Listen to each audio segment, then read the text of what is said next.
بسم اللہ الرحمن الرحیم۔ محترم سامعین اکرام، السلام علیکم ورحمۃ اللہ وبرکاتہ۔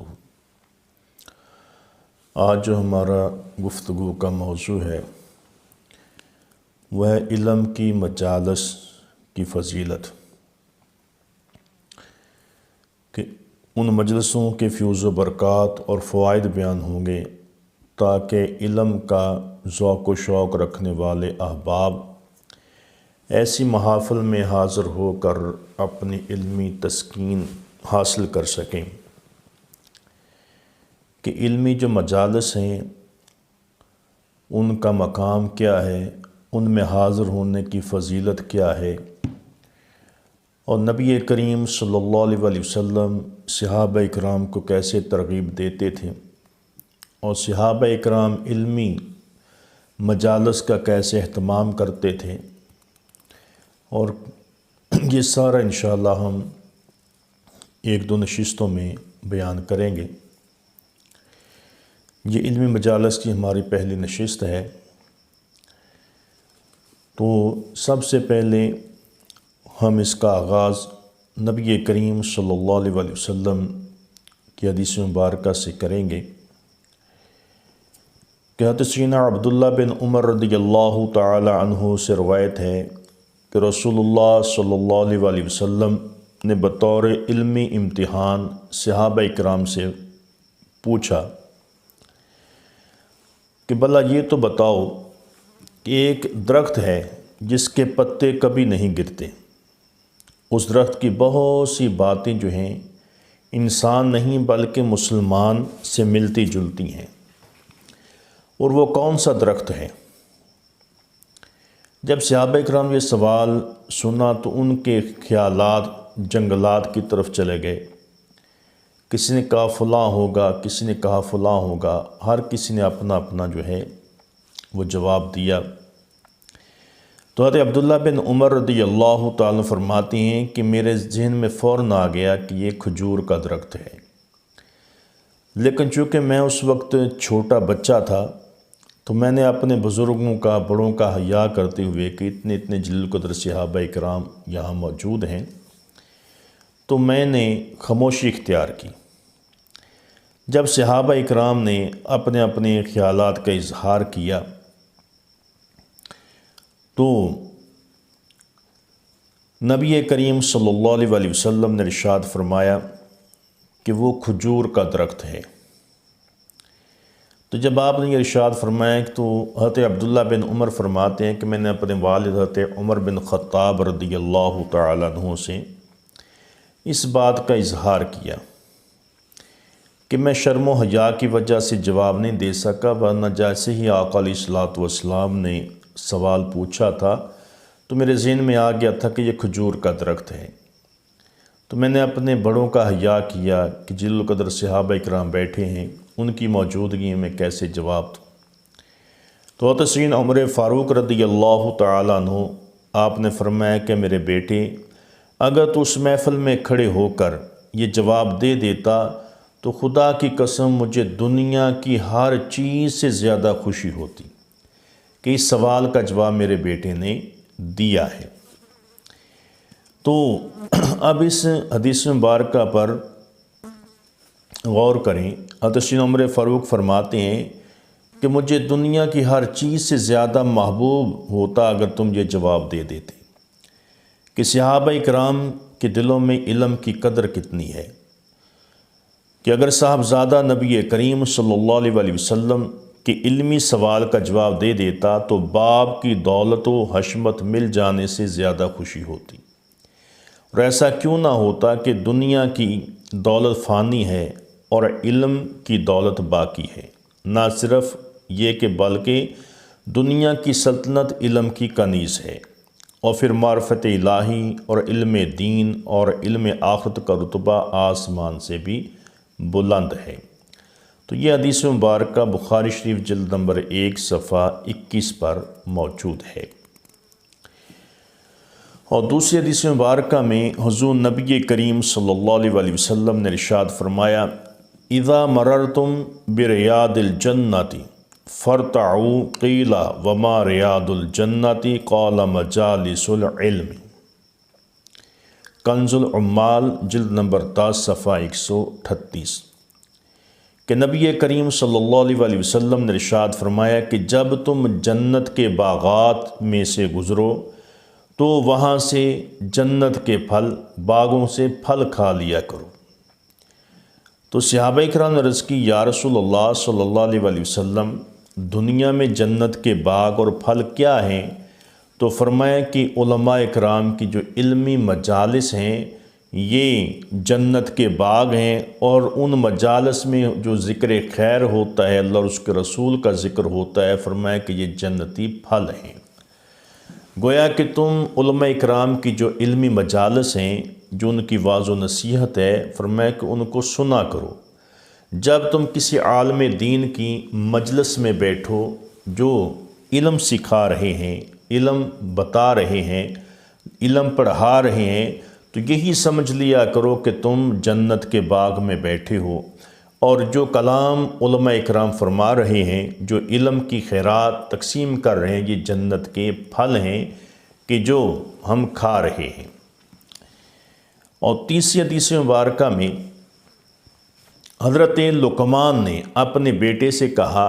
اے میرے بیٹے، علماء اکرام کی مجلس کو اپنے اوپر لازم کر لو۔ یہ حضرت لقمان حکیم ان کی اپنے بیٹے کو نصیحت ہے، جو انہوں نے نصیحت کی۔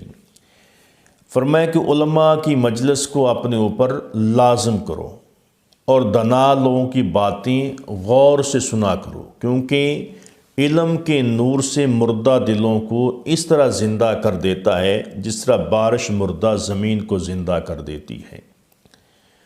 تو یہ حدیث مبارکہ کنز العمال جلد نمبر 10 صفحہ 170 پر موجود ہے کہ اس میں حضرت لقمان حکیم اپنے بیٹے کو یہ نصیحت کر رہے ہیں کہ تم علماء اکرام کی مجلس کو اختیار کرو، کہ علم کا جو نور ہے وہ مردہ دلوں کو زندہ کرتا ہے۔ فرمایا جیسے بارش جو ہے مردہ زمین کو زندہ کر دیتی ہے، اسی طریقے کے ساتھ علم کا جو نور ہے وہ مردہ دلوں کو زندہ کرتا ہے۔ اور چوتھی حدیث مبارکہ میں رسول اللہ صلی اللہ علیہ وسلم نے ارشاد فرمایا، من جالس العلماء فقد جلسنی ومن جلسنی فکأنما جالس ربی۔ سبحان اللہ۔ کنز العمال جلد نمبر 10 صفحہ 170 پر یہ حدیث مبارکہ موجود ہے، جس کا ترجمہ یہ ہے کہ نبی کریم صلی اللہ علیہ وسلم نے ارشاد فرمایا کہ جو علماء کی مجلس میں بیٹھا وہ میری مجلس میں بیٹھا، اور جو میری مجلس میں بیٹھا وہ گویا کہ اللہ تعالیٰ کے پاس بیٹھا۔ کہ علماء کرام کے پاس بیٹھنا، ان کی علمی گفتگو کو سننا، ان کی خدمت کرنا اتنا عظیم اجر و ثواب کا کام ہے کہ میرے آقا علیہ الصلوۃ والسلام نے فرمایا کہ جو شخص میری امت کے کسی عالم کے پاس بیٹھا وہ یہ سمجھے کہ وہ میرے پاس ہی بیٹھا، تو جو میرے پاس بیٹھا وہ یہ سمجھے کہ میں اللہ تعالیٰ کے پاس بیٹھا ہوں۔ کہ اتنا علمی مقام ہے علماء اکرام کی مجالس کا، علم کو سیکھنے کا، سننے کا اور اس کو پڑھنے کا۔ حدیث نمبر 5 میں حضرت کعب احبار رضی اللہ تعالیٰ عنہ فرماتے ہیں کہ خدا تعالیٰ نے اپنی مخلوقات کو پیدا کرنے سے پہلے 2 کلمات لکھ کر عرش کے نیچے رکھ دیے، اور ان کلمات کو فرشتے نہیں جانتے، میں جانتا ہوں۔ اور ان میں سے ایک یہ ہے کہ خدا تعالیٰ نے فرمایا، ایک آدمی تمام نیک لوگوں جیسے عمل کرتا رہتا ہے، اور ان میں سے ایک یہ ہے کہ ایک آدمی تمام نیک لوگوں والے عمل جو ہے وہ کرتا رہتا ہے، لیکن اس کی مجلس فاسق اور فاجر لوگوں کے ساتھ ہے، تو میں اس کے تمام اعمال کو گناہ بنا کر اس کا حشر فاسق و فاجر لوگوں کے ساتھ کروں گا۔ اور ایک آدمی تمام برے لوگوں جیسے عمل کرتا ہے لیکن وہ نیک لوگوں کی مجلس میں بیٹھتا ہے، تو میں اس کے تمام گناہوں کو نیکیوں میں تبدیل کر کے قیامت کے دن اس کو نیک لوگوں کے ساتھ اٹھاؤں گا۔ اب اس حدیث مبارکہ میں ذرا غور کریں کہ فرمایا کہ جو شخص دن رات نیک عمل کرتا ہے، نماز پڑھتا ہے، روزہ رکھتا ہے، حج، زکوٰۃ، خیرات، صدقہ، قرآن پاک کی تلاوت، ذکر و اذکار، درود و اسلام، ہر کام کرتا ہے، لیکن اس کی جو مجلس ہے وہ فاسق و فاجروں کے ساتھ ہے، اس کا اٹھنا بیٹھنا چلنا پھرنا فاسق و فاجروں کے ساتھ ہے، تو فرمایا کہ اللہ تعالیٰ فرماتا ہے کہ میں اس کی جو نیکیاں ہیں ان کو گناہوں میں بدل دوں گا، اور اس کا حشر ان لوگوں کے ساتھ کروں گا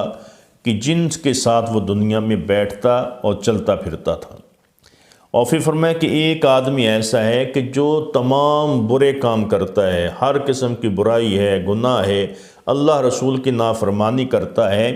لیکن اس کی جو صحبت ہے وہ علماء کے ساتھ ہے، وہ علماء کرام کی مجلس میں بیٹھتا ہے، ان سے علم کو سیکھتا ہے، ان کی باتیں سنتا ہے، ان کی خدمت کرتا ہے، ان سے محبت کرتا ہے، تو نبی کریم صلی اللہ علیہ وسلم نے ارشاد میں اللہ تعالیٰ فرماتے ہیں میں اس کے تمام گناہوں کو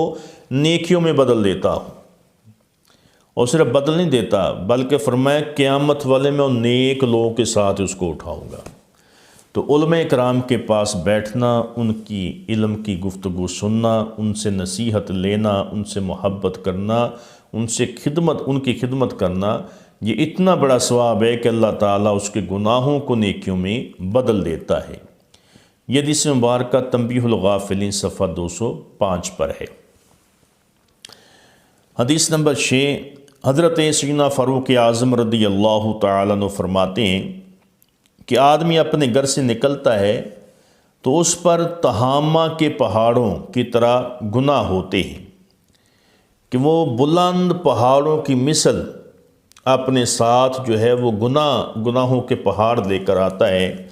جب علم کی مجلس میں آ کر علماء کرام کے پاس بیٹھتا ہے، ان کا کلام سنتا ہے اور اس کے دل میں اللہ کا خوف پیدا ہوتا ہے، وہ اپنے گناہوں سے تائب ہو جاتا ہے، تو وہ اپنے گھر میں کی طرف اس حال میں واپس جاتا ہے کہ اس کے کندھوں کے اوپر اس کے نامہ اعمال کے اندر ایک گناہ بھی باقی نہیں رہتا۔ تو آپ رضی اللہ تعالیٰ نے فرمایا کہ علماء کی مجلس سے دور نہ رہو، کہ علماء کی مجلس سے بڑھ کر اس روئے زمین پر کوئی زمین کی جگہ نہیں، کوئی جگہ ایسی نہیں ہے جو علماء کی مجلس سے بڑھ کر ہو۔ فرمایا کہ تم علماء کی مجلس کو اختیار کرو۔ اب اس حدیث مبارکہ میں فرمایا کہ اگر کوئی بندہ تہامہ کے پہاڑوں جتنے بھی گناہ لے کر کسی عالم دین کے پاس بیٹھتا ہے، ان کی گفتگو سنتا ہے، نصیحت حاصل کرتا ہے کہ جس سے اس کے دل میں اللہ کا خوف پیدا ہوتا ہے، گناہوں سے تائب ہوتا ہے، تو اللہ تعالیٰ اس کے سارے گناہوں کو بخش دیتا ہے۔ وہ واپس اپنے گھر میں اس حال میں آتا ہے کہ اس کے نامہ اعمال میں ایک گناہ بھی باقی نہیں رہتا۔ اور سیدنا عمر فاروق رضی اللہ فرماتے ہیں کہ علماء کی مجلس سے دور نہ رہو، کیونکہ علماء کی مجلس سے بڑھ کر عزت والی جگہ اس زمین پر نہیں ہے۔ تو یہ حدیث مبارکہ بھی تنبیہ الغافلین صفحہ 206 کے اوپر ہے۔ اور اسی طرح ایک مرتبہ سیدنا ابو ہریرہ رضی اللہ تعالیٰ عنہ آپ بازار میں داخل ہوئے تو دیکھا کہ لوگ بازاروں میں پھر رہے ہیں، خرید و فروخت کر رہے ہیں، تجارت کر رہے ہیں، دکانوں سے اپنا کچھ سامان جو ہے وہ خرید رہے ہیں۔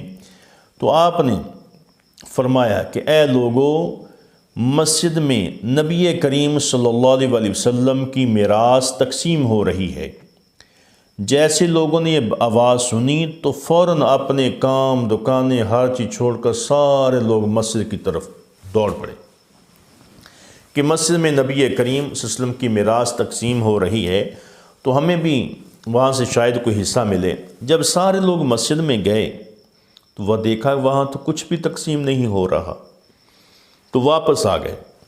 جب واپس آئے تو انہوں نے کہا ابو ہریرہ تم کہہ رہے ہو کہ مسجد میں حضور کی میراث تقسیم ہو رہی ہے، ہم مسجد میں گئے وہاں تو کچھ چیز بھی تقسیم نہیں ہو رہی۔ تو آپ نے فرمایا تم نے مسجد میں دیکھا کیا تھا؟ انہوں نے کہا کہ ہم نے مسجد میں دیکھا کہ کچھ لوگ جو ہیں اللہ تعالیٰ کا ذکر کر رہے ہیں، قرآن کریم کی تلاوت کر رہے ہیں، جو علم کی باتیں ہیں وہ لوگوں کو بتا رہے ہیں۔ تو حضرت سیدنا ابو ہریرہ رضی اللہ عنہ نے فرمایا کہ یہی تو نبی کریم صلی اللہ علیہ وسلم کی میراث ہے۔ تم نے کیا سمجھا کہ نبیوں کی میراث یہ دنیا کا مال و دولت ہوتا ہے؟ خدا کی قسم، میرے آقا علیہ الصلوۃ والسلام نے ارشاد فرمایا کہ انبیاء کرام کی جو میراث ہے وہ علم ہوتا ہے۔ فرمایا کہ وہ علم ہی تو وہ تقسیم ہو رہا ہے مسجد میں، یہی نبی کریم صلی اللہ علیہ وسلم کی میراث ہے، اس کو تم حاصل کرو، اس سے تم بھی حصہ لو، کیونکہ یہ نبی کریم صلی اللہ علیہ وسلم کی میراث ہے۔ اور اس لیے نبی کریم صلی اللہ علیہ وسلم نے ارشاد فرمایا کہ العلماء ورثۃ الانبیاء، کہ میری امت کے جو علماء ہیں وہ انبیاء اکرام کے وارث ہیں، یعنی کہ ان کے علم کے وارث ہیں۔ ان کی سپرد جو اللہ رب العزت نے امانت لگائی تھی دین کی تبلیغ کی، فرمایا اب وہ میری امت کے علماء کی ذمہ داری ہے، ان کے سر پر ہے۔ اس لیے علماء جو ہیں وہ انبیاء اکرام کے نائب ہیں، ان کے علم کے وارث ہیں۔ یہ حدیث مبارکہ تنبیہ الغافلین صفحہ 206 کے اوپر ہے۔ اور نبی کریم صلی اللہ علیہ وسلم نے ارشاد فرمایا من زار عالما فکأنما زارنی ومن صافح عالما فکأنما صافحنی ومن جالس عالما فکأنما جلسنی ومن جلسنی فی الدنیا اجلسہ اللہ معی یوم القیامت فی الجنہ۔ یہ حدیث مبارکہ تنبیہ الغافلین صفحہ 207 کے اوپر ہے، اور اس کا ترجمہ یہ ہے کہ جس نے کسی عالم دین کی زیارت کی وہ ایسا ہے جیسے اس نے میری زیارت کی، اور جس نے عالم دین سے مصافحہ کیا تو وہ ایسا ہے جیسے اس نے میرے ساتھ مصافحہ کیا، اور جو کسی عالم دین کی مجلس میں بیٹھا وہ ایسا جیسے وہ میری مجلس میں ہی بیٹھا، میرے پاس بیٹھا، اور جو دنیا میں میری مجلس میں بیٹھا قیامت کے دن اللہ تعالیٰ جنت میں اسے میرے پاس بٹھائے گا۔ تو یہ ایک ایسی عظیم حدیث مبارکہ ہے کہ نبی کریم صلی اللہ علیہ وسلم نے علماء کو اپنا نائب ہی قرار نہیں دیا، بلکہ فرمایا کہ جس نے کسی عالم دین کی زیارت کی اس نے میری زیارت کی، جسے کسی عالم دین سے مصافحہ کیا، سلام لیا، فرمایا کہ اس نے میرے ساتھ ہی مصافحہ کیا، اور جس نے کسی عالم دین کی مجلس میں بیٹھا، کسی عالم دین کے پاس بیٹھا، فرمایا وہ یہ سمجھے وہ میرے پاس ہی بیٹھا، اور جو کسی عالم دنیا میں کسی علم کی مجلس میں کسی عالم دین کے پاس بیٹھا، اللہ تعالیٰ قیامت کے دن اس کو جنت میں میرے ساتھ بٹھائے گا۔ یہ کتنی فضیلت والی بات ہے کہ نبی کریم صلی اللہ علیہ وسلم نے ارشاد فرمایا کہ جو علماء سے محبت کرے وہ مجھ سے ہی محبت کرے گا۔ جس نے علماء اکرام کی زیارت کی اس نے میری زیارت کی، جس نے ان کے ساتھ مصافحہ کیا اس نے میرے ساتھ ہی مصافحہ کیا، اور جس نے ان کی مجلس اختیار کی اس نے گویا میری مجلس اختیار کی۔ فرمایا جو دنیا میں علم کی مجلس میں بیٹھا، علماء اکرام کے پاس بیٹھا، فرمایا اللہ تعالیٰ قیامت والے جنت میں اسے میرے پاس بٹھائے گا۔ اور اگلی حدیث مبارکہ میں نبی کریم صلی اللہ علیہ وسلم نے ارشاد فرمایا ہر عالم کی مجلس میں نہ بیٹھو، بلکہ اس عالم کی مجلس میں بیٹھو جو 5 چیزوں سے 5 چیزوں کی طرف بلائے۔ شک سے یقین کی طرف بلائے، کہ جب وہ تمہارے ساتھ بات کرے تمہارے شکوک و شبہات کو دور کر دے، اور جو علم تمہیں دے اس پر تمہارا پکا یقین ہو۔ تکبر سے عاجزی کی طرف بلائے، کہ وہ ایسی علم تم تک پہنچائے، تمہیں علم عطا کرے جس سے تمہارے دل سے تکبر ختم ہو جائے اور عاجزی پیدا ہو جائے۔ اور فرمایا عداوت سے نصیحت کی طرف بلائے، کہ کسی کی سے عداوت کرنے کی بجائے وہ تمہیں نصیحت کرے، لوگوں ان برائیوں سے تمہیں دور کرے، دور رہنے کی نصیحت کرے، اور ریاکاری سے اخلاص کی طرف دعوت دے، کہ جب وہ دیکھے کہ اس کے اندر فلاں ریاکاری ہے تو وہ تمہیں اخلاص کی طرف بلائے، اخلاص کی دعوت دے، اور تمہارے دل سے ریاکاری کو ختم کر دے، اور رغبت سے زہد کی طرف بلائے، کہ دنیا کی طرف رغبت ہونے کی بجائے وہ تمہیں آخرت کی رغبت دلائے، قیامت کا ذکر کرے، قیامت کے احوال بیان کرے، اور تمہیں قبر کی اور موت کی یاد دلائے۔ فرمایا کہ ایسے علماء کی جو مجلس ہیں اس سے تمہیں فائدہ ہوگا، ایسے علماء اکرام کی مجلس کو اختیار کرو۔ اور یہ حدیث مبارکہ بھی تنبیہ الغافلین صفحہ 203 پر ہے، اور فقی ابو لیث سمرقندی رحمۃ اللہ تعالی نے فرمایا کہ عالم دین کی مجلس میں حاضر ہونے والے کو 7 انعام ملتے ہیں۔ وہ کون سے ہیں؟ کہ جب کوئی شخص کسی عالم دین کی محفل میں مجلس میں جاتا ہے تو پہلا انعام کہ طالب علم کی فضیلت ملتی ہے،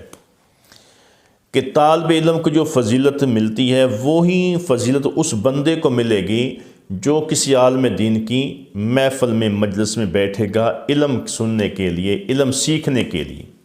تو طالب علم کی پہلی فضیلت کیا ملے گی کہ جب وہ اپنے گھر سے چلے گا اس کو ہر قدم پر ایک سال کی عبادت کا ثواب عطا کیا جائے گا، اور جب تک علم کی مجلس میں بیٹھا رہتا ہے وہ گناہوں سے محفوظ رہتا ہے۔ تیسرا، جب گھر سے عالم دین کی مجلس میں حاضری کے لیے نکلتا ہے تو اس پر فوراً اللہ کی رحمت نازل ہونا شروع ہو جاتی ہے۔ وہ جتنا سفر جاتے ہوئے مجلس تک پہنچنے کے لیے کرتا ہے، وہاں سے واپس گھر آنے تک کرتا ہے، اللہ کی رحمت مسلسل اس پر برستی رہتی ہے، کہ علماء اکرام کی مجلس کے یہ محفل کے یہ فائدے ہیں۔ اور پھر چوتھا انعام، جب تک علم کی مجلس قائم رہتی ہے تو اللہ تعالیٰ کی رحمت تمام مجلس پر نازل ہوتی ہے جس میں وہ بھی شریک ہوتا ہے،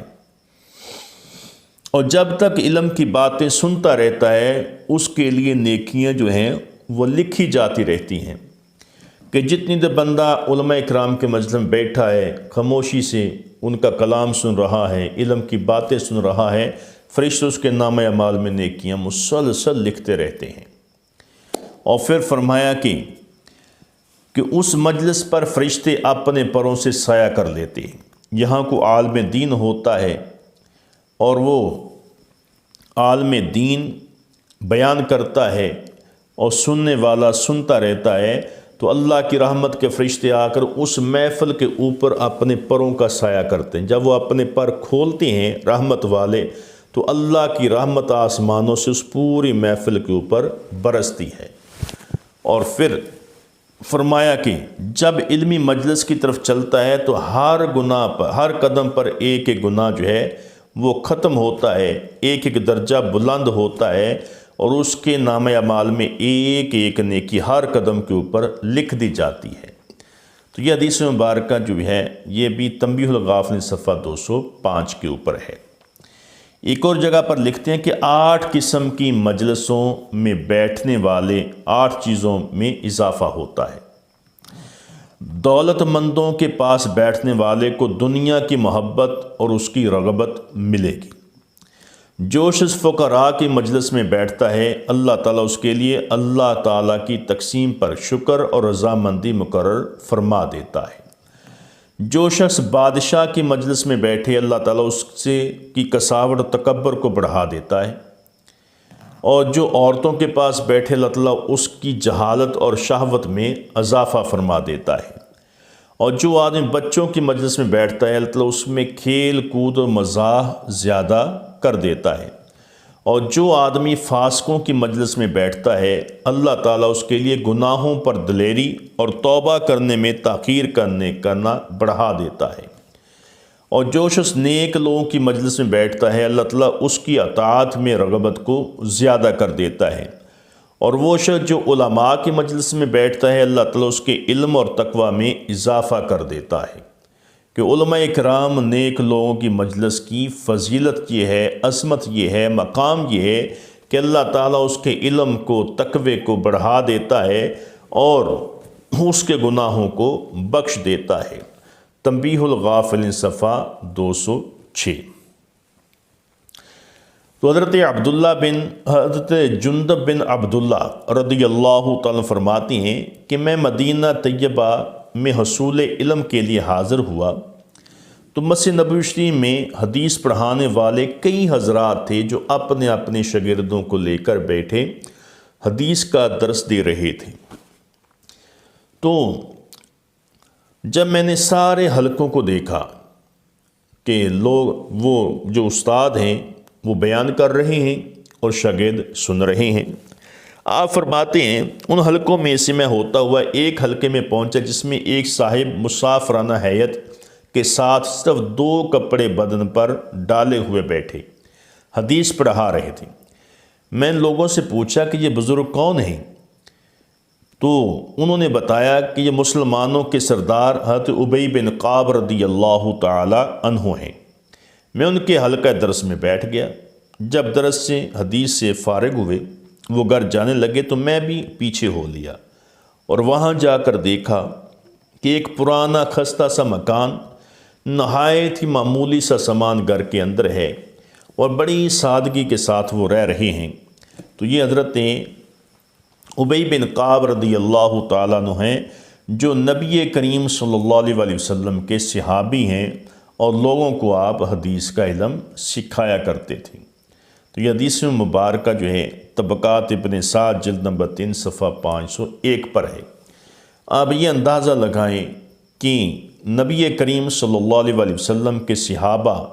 کس قدر علم سے محبت کرنے والے تھے، اور کس طرح لوگ دور دراز سے سفر کر کے ان کے پاس صرف علم سیکھنے کے لیے آتے تھے، علم کے لیے سفر کرتے تھے۔ اس لیے نبی کریم صلی اللہ علیہ وسلم نے ارشاد فرمایا کہ علم کو حاصل کرو، اپنی ماں کی گود سے لے کر گور یعنی قبر تک، یعنی کہ ساری زندگی علم حاصل کرتے رہو۔ علم سیکھنے کی کوئی مدت نہیں ہے، کوئی عمر نہیں ہے کہ اتنی عمر میں شروع کرنا چاہیے یا اتنی عمر تک جو ہے علم کو سیکھنا چاہیے، بلکہ